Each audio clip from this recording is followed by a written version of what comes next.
Hey, Noel, you like Ron Howard? Yeah? Who doesn't like Ron Howard? How about his brother Clint Howard? You like Clint Howard? I mean, Ron Howard directed my favorite childhood movie. I think we've talked about it before, Willow. Fucking Willow.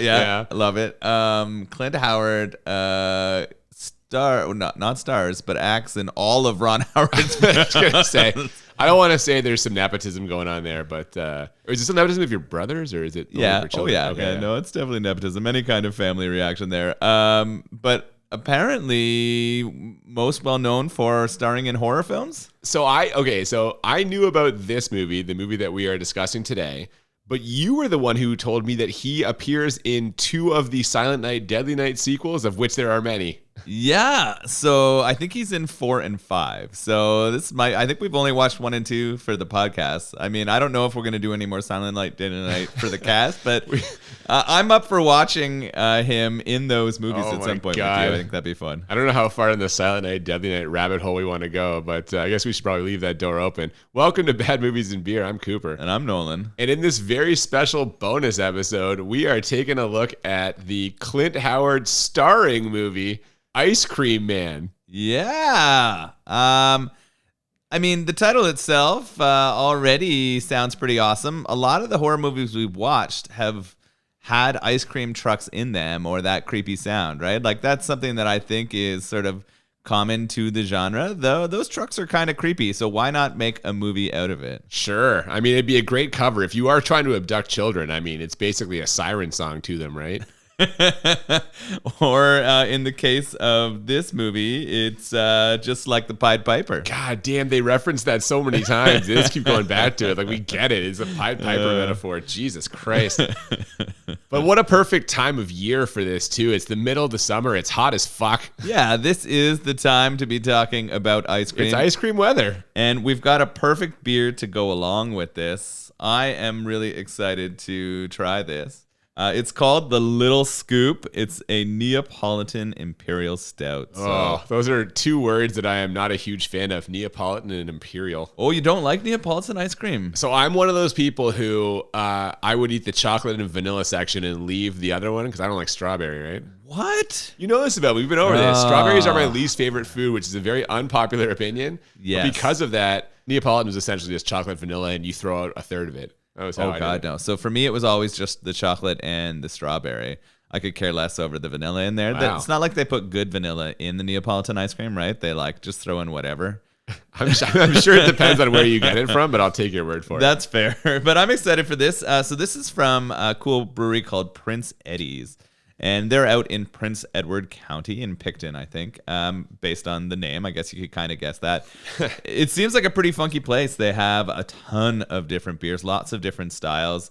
Looks like they like to experiment. It sounds like the place itself has a really cool tap room and patio. They even have a volleyball court and like a whole bunch of indoor sports and stuff. Yeah, so man. Sounds like it'd be a really fun trip. So I would like to maybe take a visit to Prince Eddy's. This will be my first beer from them, though, so I'm excited to try it.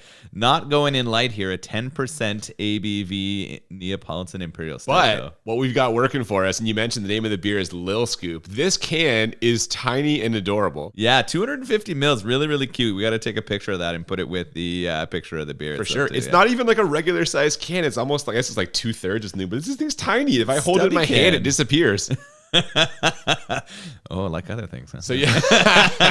so yes, it's a high ABV, but it's a low volume. So we'll see how that goes.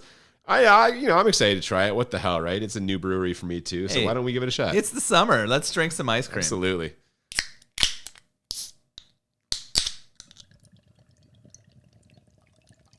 We fade into an idyllic black and white neighborhood, or so it seems, as randomly a car pulls up and machine guns a friendly neighborhood ice cream man. This came out of nowhere. No backstory. What did this poor ice cream man do to deserve getting mowed down? We never find out. But this is like this weird, like, Leave It to Beaver, like the old black and white. Everything's beautiful, fresh cut lawns, and all of a sudden gunfire.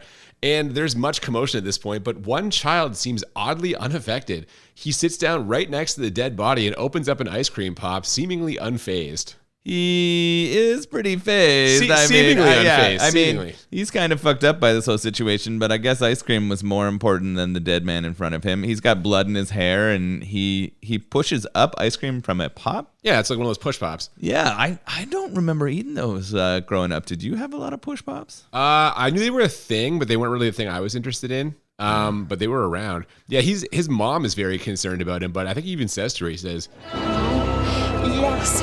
What is it, my little Fifi? Who's gonna bring me ice cream, Mommy? Yeah, pretty much. She just deadpans, and the ice cream's important. And we know right away who is going to be the serial killer in our horror movie. oh, it's 100% that little kid. And from there, we transition to the present day where a different child is playing an extremely 90s video game when he hears the unmistakable sound of the ice cream man, and he grabs some money from his mom's wallet and runs outside. Yeah, she scolds him for taking money out of her wallet without her sort of giving permission to what it is. But when you hear that ice cream truck come a-calling, you got to go running after it. Otherwise, you're going to miss out. The ice cream truck guy, though, is a little bit weird here. Yeah, the kid's Rogers, this kid's name, by the way. Him and the other kids quickly realize that something is off with this guy as he demands that they say please before he'll give them ice cream. And also, he's got cockroaches and mice all over his truck. But one of the kids brushes it off by being like, well, good ice cream is good ice cream, thus proving a theory of mine. Kids are dumb. I mean, if you really want ice cream, does it matter how creepy the guy serving it to you is? I mean, the kids don't see the roaches and mice, but if I saw that, I would be getting the fuck out of there and never going back. Well, yeah, because it would be an indication of like a health issue with the truck. But we are told very quickly that all is not right. And we also get our first introduction to Clint Howard here. Yeah, exactly. And he's doing a real subtle, restrained performance. It's nothing too... He's so like deranged right from the jump. I think he loves this shit. Like, he must love acting like this based on like the way he leans into it. And it doesn't seem like he has to try that hard, right? He just sort of like leans a little creepy. He's kind of a weird looking dude, right? He is. I think that helps. And it seems like he can just turn it on like flipping a switch. We see a group of friends now. They call themselves the Rocketeers. And they head to the park where they bump into another friend. This kid is like the poor man's Macaulay Culkin. And we learn later that his name is Small Paul. I really enjoyed that for some reason. Poor Small Paul. You're right. He kind of looks like Macaulay Culkin from My Girl. He's got the same kind of style and looks and hair. So frailty. There's a frailty to him. Yeah, it feels kind of the same way. So yeah, Small Paul's funny. It's funny they call themselves the Rocketeers. These are like, I don't know, they feel like they're out on the streets. These kids are ready to like take names, right? Like they have this kind of weird organization that has rockets. They're like a gang. They're just like kids who like model rockets, I guess. I know, but they also feel like they have some like extra adventure to them. They have their own berets and shit, and like yeah, that comes up later.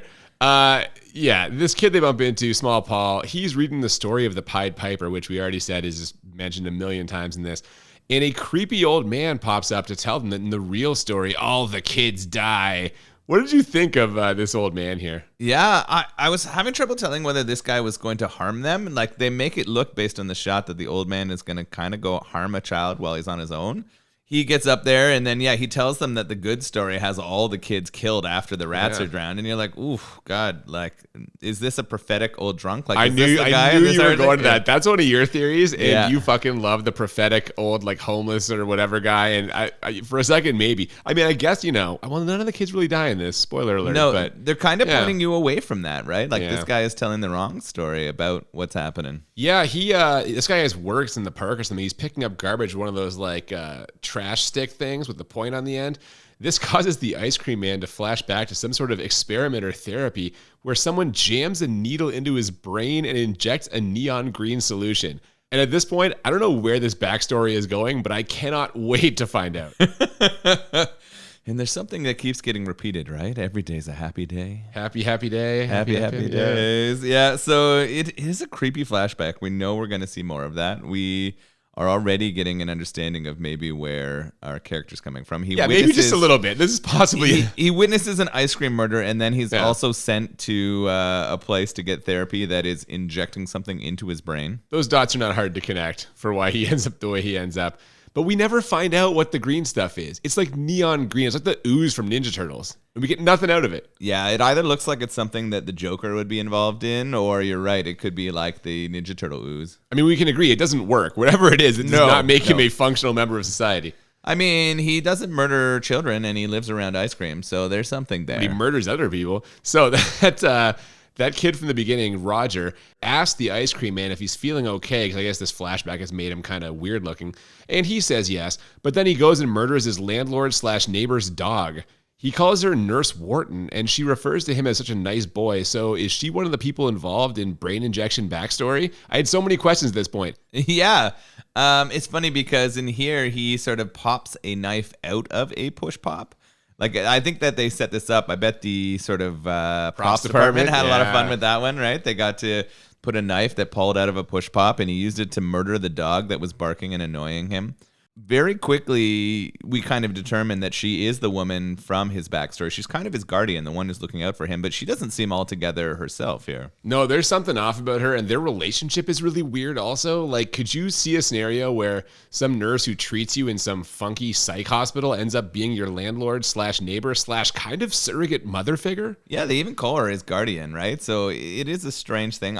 The guardianship, I guess, makes sense, but this hospital, whatever it is, there he's at is really fucked, and we're going to see more of it later. No, yeah, it is for sure. We cut from there to a family dinner, and it is a family of terrible actors.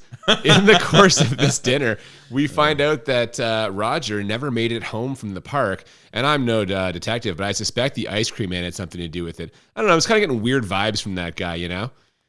Why would you be getting weird vibes from him? Yeah, maybe it has to do with the fact that he's sleeping outside on his own fucking front lawn/garden, or maybe it's the weird flashback dream he has of Nurse Wharton feeding him giant spoonfuls of ice cream while a clown dances around saying happy, happy, happy.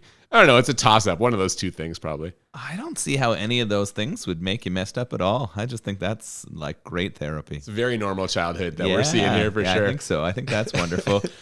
So the kid is missing, and yeah, that's got people thrown off. They are worried about where he could be, but we're not sure. Well, the cops are investigating too, and they decide to put the ice cream man on the case. We got a missing kid. Thought maybe you might have seen something. Little guy never made it home from the park last night. Have any leads? It's classified, Ice Cream Man. It's classified. All we want you to do is keep your eyes open for us. Sure. Who am I looking for? Anything strange. Which is just hilarious in hindsight. But first, they ask him for some ice cream. And as he scoops it out for them, we see that many of the ice cream containers in his truck are full of blood, entrails, and assorted viscera. And in fact, he puts an eyeball in the cop's ice cream cone, and he eats it. Yeah, they spend quite a bit of time on this. This is another props department moment, I think, where he takes an ice cream scooping tool and like carves into an eyeball and jams it with his fingers into the ice cream.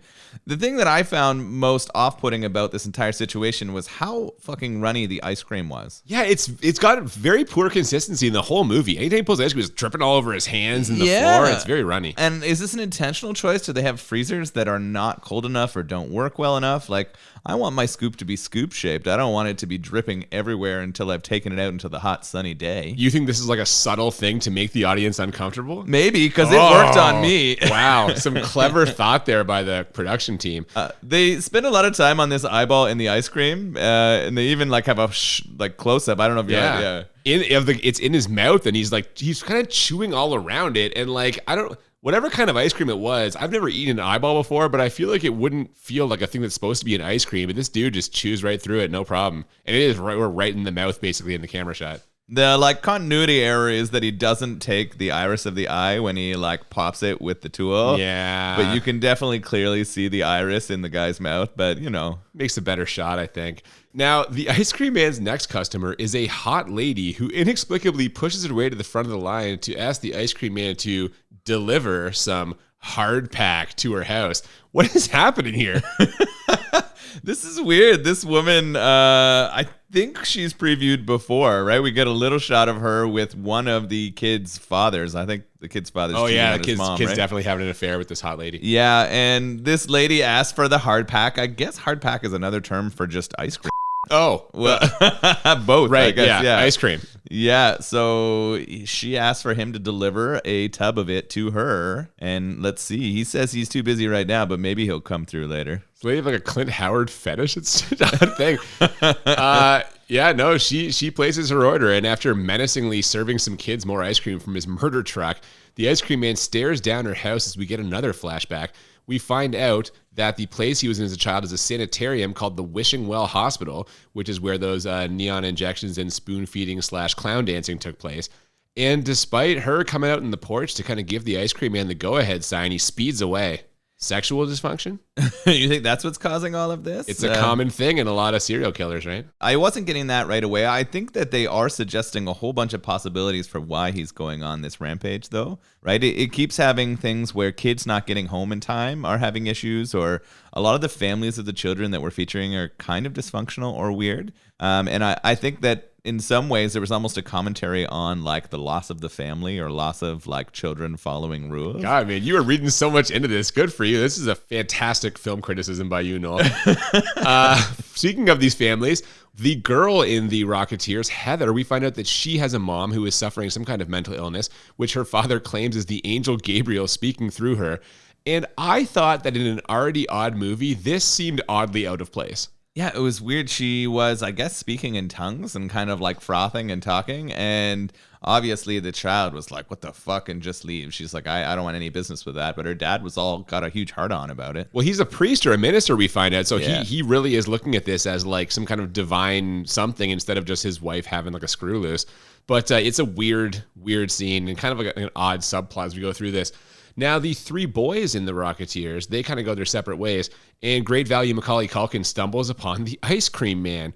It seems like they're kind of bonding over both being sick as children. Turns out that poor man's Macaulay Culkin's kind of an indoor kid.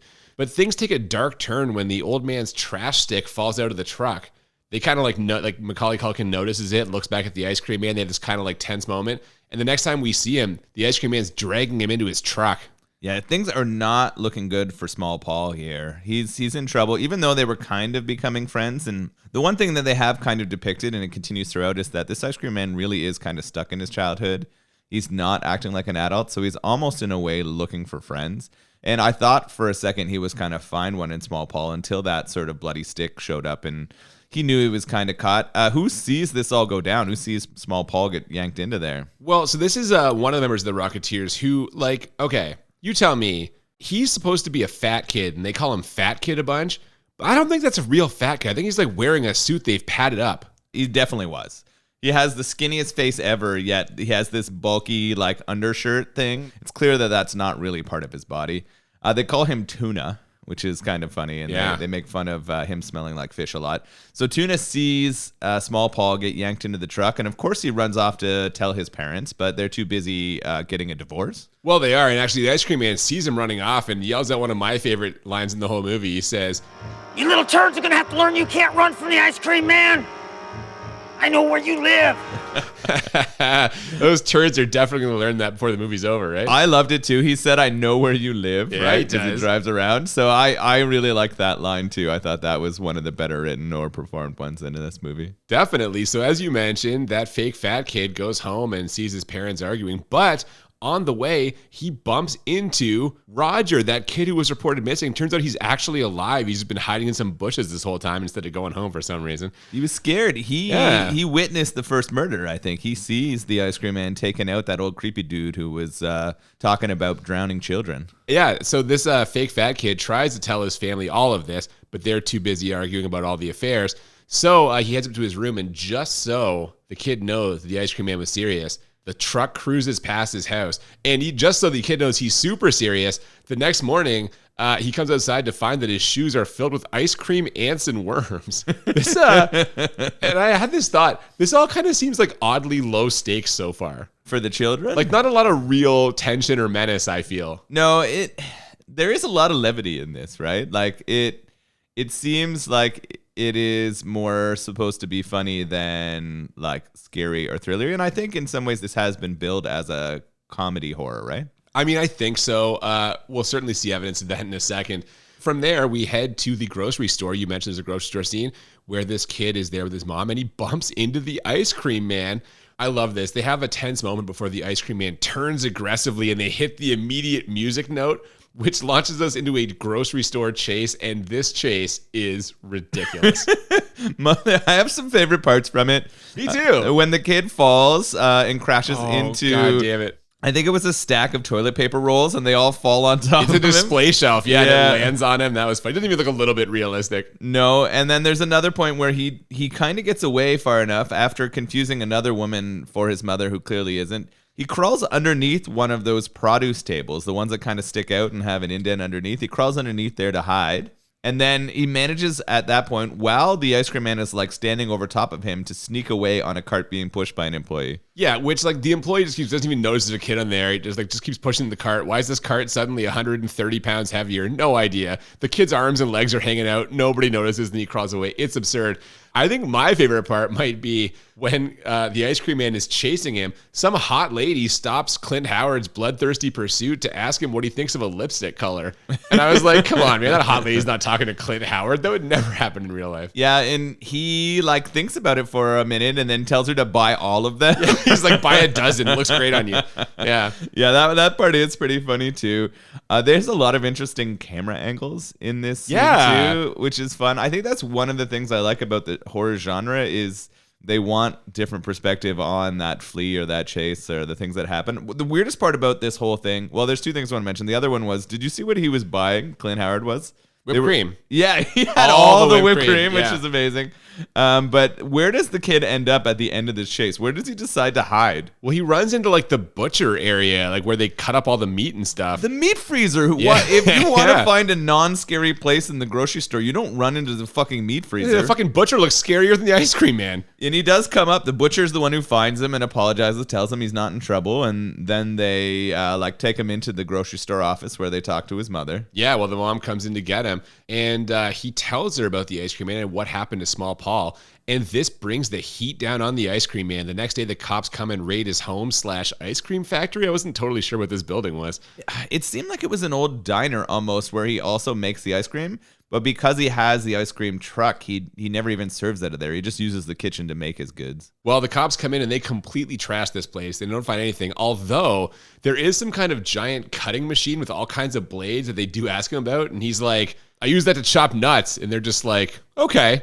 So I get the impression that maybe this is not exactly a crack team of detectives. Well, they're just in there breaking a bunch of glass. They don't manage to find Small Paul, who is hidden away in that place. Oh my God, man. I know. The second they leave, he moves like 2 tubs and there's a secret entrance to a room that Small Paul's in. How the fucking cops miss this makes no sense. Yeah, they do a horrible job of looking at this. I don't know if this is how like crack police work worked in the 90s. Like maybe this is what it looked like. This was released in the 90s. Is it supposed to take place earlier? It seems like it's supposed to take place a little bit earlier. You know, we had this conversation. Tonally, it's weird. It does not really read like a 1995 movie.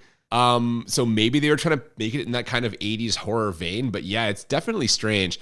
But I had this thought as well. At this point, the ice cream man has really only killed that creepy old park guy and a dog. So maybe he's not such a bad guy after all, you know? Well, yeah, I'm getting kind of Silent Night, Deadly Night vibes here. Maybe this guy only is taking out people who are a problem to children, right? Oh, he's justified in what he's doing. He's making people happy, right? His goal is to make children happy. And what could be a better thing than that? Well, and you know what? Kind of to your point, after a quick flashback to the sanitarium and a surprisingly nice conversation with Small Paul, he has a nice little chat with him.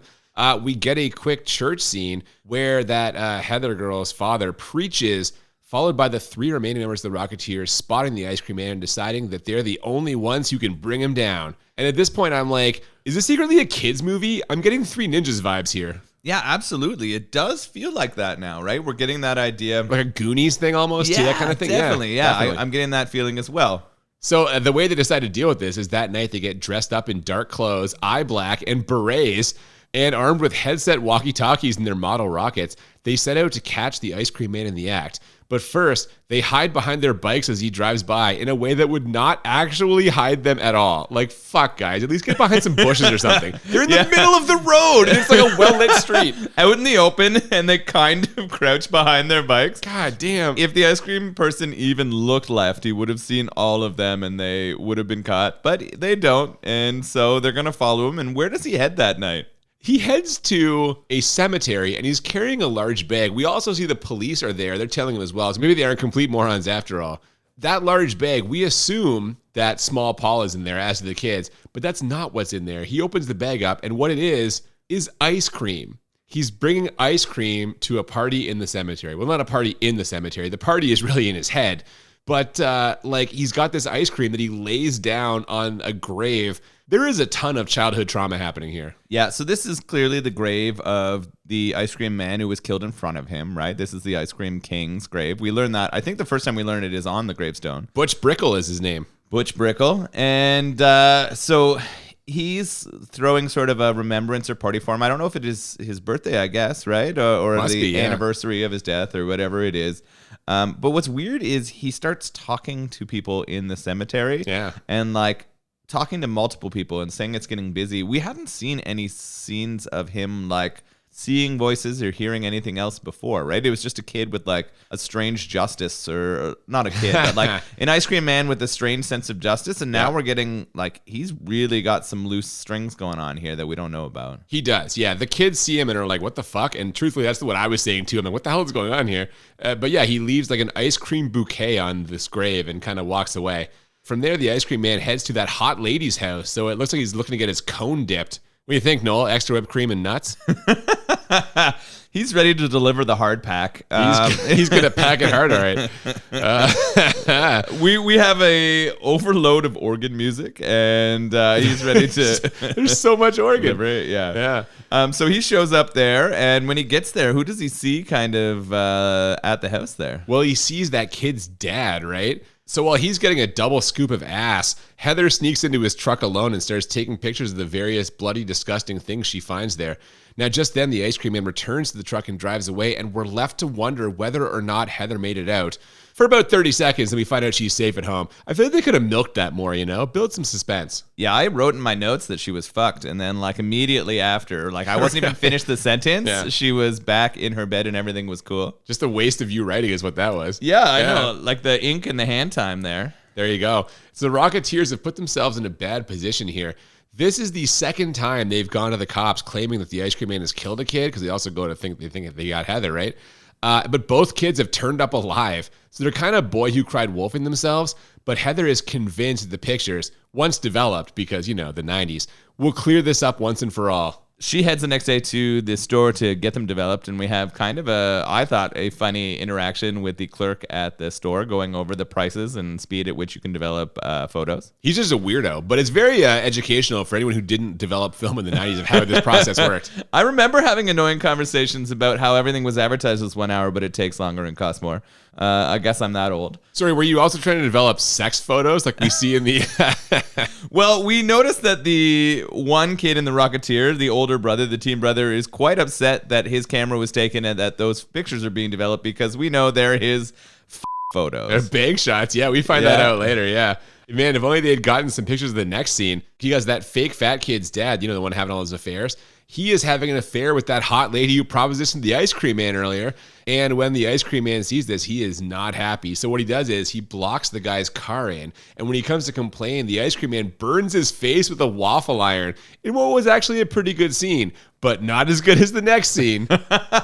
This waffle ironing is hilarious, because the guy kind of opens the back of the truck right as the hot waffle iron hits him in the face. Hey, ice cream man! Come on, let's go! I'm in a hurry here! Yo! Come on, this isn't a parking lot! Hey, ice cream man! We have those great makeup grill marks on his face. They actually do a really good job with this here. And then they cut to black, and we know he's not going to be in a good place. And we find out rather quickly how bad a place he's in. God, man, this is incredible. The ice cream man returns to this lady's house and knocks on her front door. She's just open for business, by the way. And as she seductively walks away from the door, he steps in holding an enormous ice cream cone. Only, instead of ice cream, it's the dude's head with a little ice cream on top. He put a little ice cream hat on. I was most impressed with the size of the waffle cone he crafted. Well, how did he get a waffle cone that big? He made it. His waffle iron's not big enough for that. Thing was massive. No, he crafted this amazing waffle cone back there after chopping the head off, and I was very impressed with those skills. That's some great waffle cone creating. Oh my God, man, this scene's incredible. She gives a first-rate horror movie scream as he slashes at her, and we get a shot of blood spraying across his face. Man, this is great shit. He is cleaning up the town. This guy is all about children and family values. This is what I'm learning, right? He keeps sort of like taking the kids who are out after dark, and he's trying to clean up the town. He's like taking on the like fathers who are cheating on people. He doesn't like this woman who's willing to hard pack whoever or take the hard pack from whoever. Yeah, she'll take a hard pack from anybody. Yeah, exactly. Yeah. So he's cleaning it up, man. He doesn't like old guys who are threatening children. He doesn't like dads who are cheating on their wives, and he doesn't like this slutty lady. Like, this guy's just making delicious ice cream and cleaning up the town. You heard it here first, everyone. Ice Cream Man is for the children. That's what Noel's saying. From there, who, by the way, he's clearly training Small Paul to be the next generation of Ice Cream Man. He dissolves their two bodies in his giant ice cream vat. When he dumps it out at the end, all that's left of them are her 2 earrings, the dad's wedding ring, and her diaphragm, which is hilarious to me. I laughed my ass off when he sieved out her diaphragm from there. I was like, there's definitely a commentary about how sexual she is, for sure. I was like, is that a female condom? I didn't know that was. Anyway, the cops, still following that hunch from earlier, check out the sanitarium where Nurse Wharton worked and the Ice Cream Man spent his childhood. It's basically a haunted house at this point, with all kinds of broken lights, debris, crazy scribbles on the wall, and the inmates literally running the asylum. The only other guy we saw in a doctor/administrative role has been head needled and left laying, and the cops have to get the hell out of there, which they do very slowly. This scene is so weird to me. I don't really understand either its inclusion or execution. I guess you'd want to go see some more backstory on this Ice Cream Man, or you'd try to find some more records if you couldn't find it. It was really weird how far the cops let this go. I don't understand why they followed so far into this place, and then they decide to split up, and then they walk out as incredibly slow as possible. It almost had the feeling of a like early zombie movie. All the people were kind of like wandering around, kind of grabbing towards the police officers, but none of them, like one of them took a swing and we got a couple of punches. Oh God, those were some of the worst punches I've ever seen in my life. This cop threw some bullshit punches. But yeah, they're just walking. They're just taking their time, getting out of there. It was the longest 20 minutes of the movie. Yeah, it was actually like 3 minutes, but it felt like that. Was this your padding scene? Was this the one? 100% this is padding. Are you kidding me? I'll call that out at the end, but I'm calling it now too. They do get away though after a lengthy stroll. And with the Ice Cream Man's backstory firmly established, it's time to get back to the kids. Now, unfortunately for them, they ride their bikes directly into the path of the Ice Cream Man, who quickly grabs the fake fat kid when they try to get away. Because we've already established that he's bad at bike riding. Yeah, he can't ride as fast as the others because of his chubbiness. And so it was actually a kind of fun like idea where the ice cream truck driver actually grabs him on the roll, right? Like grabs Tuna off his bike, pulls him in there, and throws him right into the freezer. Yeah, man, he puts him on ice. Yeah, and so we know Tuna's kind of captured. We're kind of wondering whether he's going to harm Tuna or not. I'm not sure, right? It almost seems like he's trying to build friends rather than he is trying to murder children. But with those kids bothering him so much, he's got to figure something out here. I assumed he killed all of them, but he's just not doing it. I think you're honest with this whole friends thing.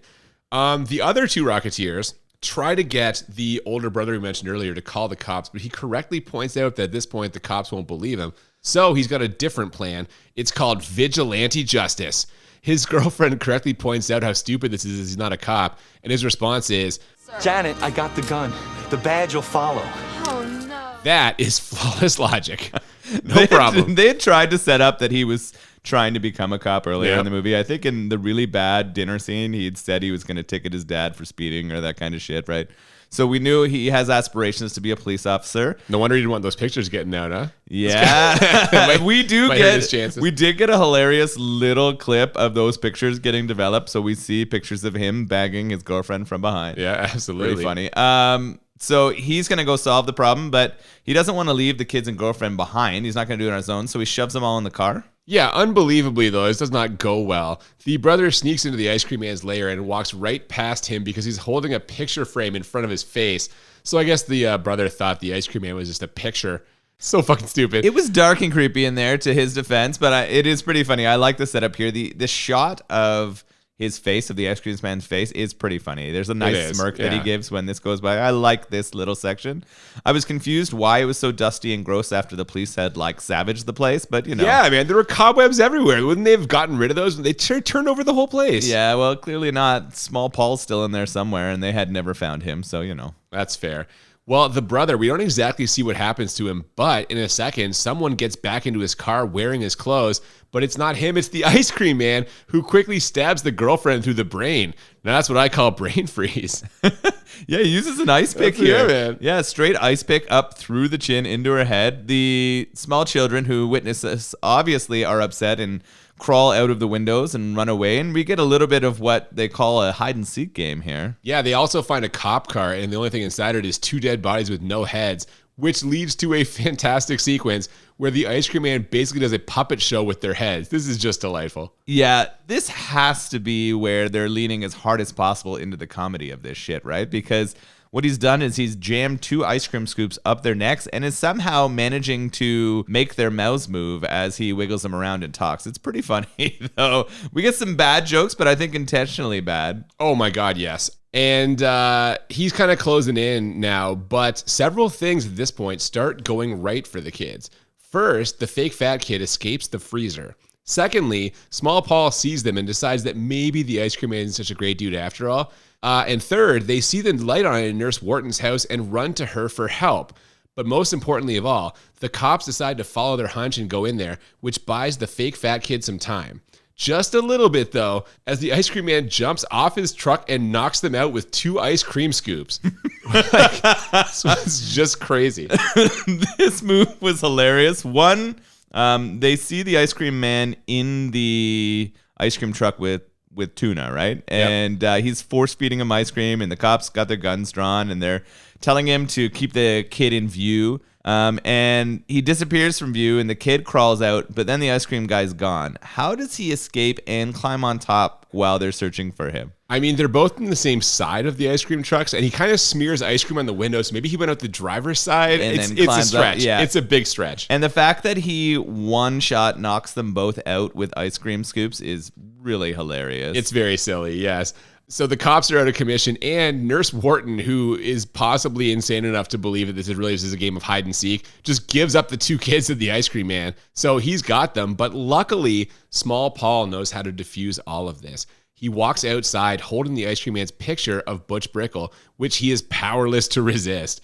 Seriously, he goes into a weird flashback to the sanitarium and just starts walking towards the picture. In fact, he follows it all the way to his big ice cream vat, where the kids somehow get him pulled in there and chopped up. I didn't really see how it happened. Yeah, it was interesting. So he gets lured there by the picture of the ice cream king, right? And he gets right up to that vat, and it's Small Paul who plugs it in. And when he plugs it in, it seems to somehow grab a piece of the ice cream man and pull him over the edge and put him into that thing that he called his nut chopper, right? That giant one. We get lots of sparks, and we see it spinning around a bunch, and we kind of know we got our resolution here, right? The town is now safe from the ice cream man. It's interesting, though, because he didn't seem a threat to those children. I mean, he was still chasing and playing games with them, but do you think he was going to hurt them? At that point, I mean, he did put the fake fat kid in the freezer for who knows how long. That's extremely dangerous. That kid could have suffocated. That's true. That's true. So he was sort of losing his grip on keeping those kids safe. Did you hear what Paul said when he plugged in the mixer? I didn't. What was it? Who's the Pied Piper now, ice cream dick? Oh, I did. Yes, I do remember that actually. Now that you said it. But the delivery was actually pretty good. It was like almost one of the best, like, I go get 'em lines in the whole movie. I thought it was good. Ice cream dick. That's hilarious. So yeah, man, we wind things down here. It seems like everything is good. Everyone's all smiles the next day, and the Rocketeers officially add that kid Roger to their group. I'm not really sure why I didn't really do anything, but whatever. But things take a sudden turn when he asks where Small Paul is. The answer? Therapy. And we cut to a dark room, Small Paul facing away from the camera, and as we zoom closer, we see that he's churning something. But what could it possibly be? Ice cream. And the last thing we see is him turning towards the camera with a haunting smile, and then freeze frame.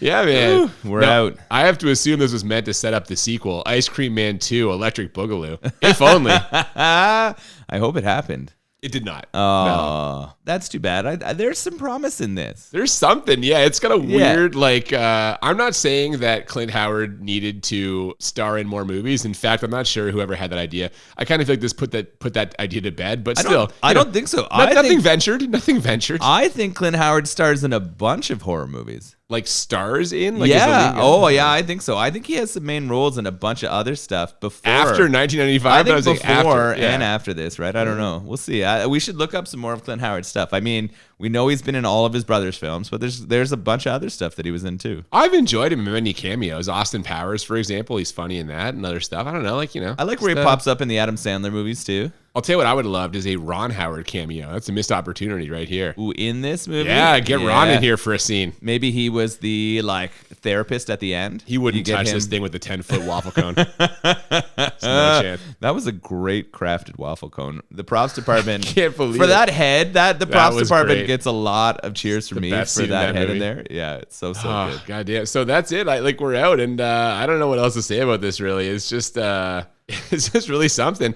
Why don't we head to our ratings? The way we always do this, we rate the movie on a scale of 1 to 10 2 times. 1 to 10 for how bad it is, 1 to 10 for how enjoyable. And the goal is to find movies that are a 10 out of 10 on both scales, or as we call it, the Crit 20. And for me, I have not rated this until right now. I'm trying to think of the best way to do it. It's got to be a 10, right? Like, it's a B movie. It's low production value. It's not a particularly logical or well-crafted story. Your praise of Clint Howard's performance aside, some of the acting's pretty bad. And like, I don't know, man. There's so many times when clearly he should have been discovered, caught, more alarm bells should have been raised. They just don't happen. It's kind of nonsensical. I kind of feel like I have to give it a 10. I kind of don't want to, but I just think it sort of is. What do you think? Yeah, it's interesting, right? I think sometimes it's more difficult to give the enjoyability rating. I talk about that a lot. In this one, to give a bad rating, I think I'm with you. It's got to be a 10, right? The writing is really bad. The acting performances are horrible. Everyone seems like an extra. Literally everyone seems like an extra, except for Clint Howard, right? The only other actor I recognize even a little bit was The Minister. Yeah, he's been in some stuff. The children are okay. I actually think the girl is the best actor in the whole movie. Yeah, she does a pretty good job. The Heather character. The police were atrocious. Fuck, they're bad. Yeah, they might be the worst in this. They had so many extras in that weird sanitarium section too that was really bad. The parts of this that might pull it out of the 10 might have been some of the humor and creativity around the kind of like killing and the props department, but it's still not there. It's still too cheap. Too much organ music, too much music for tone. Too on the nose. But it was a 10 bad movie for sure. I think so. That doesn't mean it wasn't enjoyable. Well, I was going to say, some of the things you're mentioning as things that might pull it out of a 10, those are going to highly factor into my enjoyment rating. What did you have this as for enjoyment? Never seen this before. What a delightful thing to watch on a warm Saturday afternoon. Drinking a sort of ice cream flavored beer, just a tremendous thing to be doing. I have been complaining that we haven't been watching enough horror, and horror comedy is just so fun to me. I have this. So here's the things that I really enjoyed. I liked the fact that he wasn't killing the kids and that he was sort of cleaning up the town. You got you're on Team Ice Cream Man. You really got in this camp here. Yeah. This is very similar to Silent Night, Deadly Night for me, right? Having that kind of feeling of cheering for that person. There is a reason why you might be cleaning it up. You understand the backstory. It didn't feel like too long or stretched out. I felt like the timing's good. Well, fuck, dude. It's 86 minutes. Yeah. Other than that sanatorium scene, there wasn't a ton. I was like, why did you include this? But overall, I enjoyed watching it. I think I would give it an 8 for enjoyability. Okay. That's a little bit higher than me. I have it as a 7 for enjoyability. As you mentioned, the scene with the cops in the sanitarium, that was just straight padding. Like, those guys were walking so slowly, and as they're walking so slowly, I'm like, how long is this movie again? And then I saw it. I'm like, they're doing this to stretch it out to 86. You can't go much lower than 86 and maintain respectability. So I'm like, all right, that's the point of that. There were some funny parts. The head in the ice cream cone fucking killed me. That was amazing. Yeah, that was funny. The puppets were pretty funny. The puppet part was fucking great. Yeah, man, I don't know. Like, it was some good laughs. It was not really scary per se, but again, kind of that horror comedy vibe. I have it as a 7 for enjoyable. Still enjoyed it. I could probably watch this again. Yeah, I think so. I think it would be fun to watch. I think it'd be more fun to watch with someone who hadn't seen it again. Yes, definitely. Get some more opinions on it. For me though, I don't know if the Clint Howard experiment needs another round. I think that might have done it for me. So you know what? I'm willing to see some more Clint Howard starring movies. I'm ready to see what else is in that horror genre with him. Now, you gave it a 7. Was that including the freeze frame? Great point by you. I almost forgot my own rule. No, you're right. That was a straight 7. So with the added bonus of the freeze frame, it will be an 8 enjoyable. We have the same rating. Ice Cream Man, we forgot to mention, this is another fantastic release from the fine folks at Vinegar Syndrome. They just give us so much fuel for this thing. We love the Vinegar Syndrome folks so much. Oh yeah, you can't say enough high praise about Vinegar Syndrome. How about high praise for this beer? I was nervous. We mentioned this at the start. I'm not a strawberry guy. Strawberry factors in the Neapolitan. I'm not an Imperial Stout guy, and this is an Imperial Stout. But you know what? This was a lot less kind of imperially than like most of the Imperial Stouts. It had a sweetness. The strawberry wasn't so detectable that it took me out of it. I enjoyed this little guy. I drink this little guy again. Yeah, I really, really liked it. I thought the strawberry was kind of up front. I got kind of like strawberry jam notes, but then I felt like the chocolate took over after that. The vanilla, it's hard to tell in there. I think the other flavors are too strong to pull that one out. Maybe that's more just goes along with the creaminess of the beer. Yeah, maybe. Talk about it in that way. What I thought was genius was the size of this can. It's adorable. Well, not only is it adorable, it is the perfect amount for an Imperial Stout. Yeah, I don't feel drunk right now. If I drank a tall can of this, I'd be shit-faced. But not even drunk. Like, the sweetness of some of these Imperial Stouts makes it so that you can only consume a small amount of them. It is a little overwhelming, yeah. Absolutely. I always try to split them with others. When I get a tall can of that shit, I never want to have a full one. And so this, as a half tall can, is the perfect amount of stout for me. I love that idea. I want to see that happen at more breweries. It's a cool idea. It's an adorable can. And like I said, this beer, I did get a little kind of hint of like something fruity at the beginning, but it wasn't so clearly strawberry that took me out of it. So I enjoyed this. I would drink this again. I think that you're right. This is the perfect size for that. I tried a few other Prince Eddy's beers, and I found them very tasty and refreshing. So you know what? Check it out. Prince Eddy's in Picton, you think? Yeah, Picton with Prince Edward County, kind of Belleville, Kingston area of Ontario. If you're an Ontario person, you can order them online as well. And if you're not, try to come visit and grab some. Well, there you go. And that's going to pretty much put a bow on this very special bonus episode. We hope that you enjoyed a little hot weather horror here in the summer with the Ice Cream Man. We'll be back in about a month with the beginning of our 3rd season. So keep an eye out for that. We're going to have a little fan vote on what should be our first movie. Ooh, I like that. We still got time for some requests, so feel free to get those out there. Where should people contact us? Yeah, on Twitter or Instagram at the BMB Podcast. Yeah, so feel free to send out requests, send any suggestions for beers or movies, or if you just want to shit on us for our take on the Ice Cream Man, we're okay with that too. You can also send emails at thebmbpodcast@gmail.com. Yeah, we always love to hear from you, and we appreciate you joining us here today. I'm Cooper. And I'm Nolan. And we'll see you next time on Bad Movies and Beer. Keep it creamy. I scream. You scream. We all scream for the Ice Cream Man.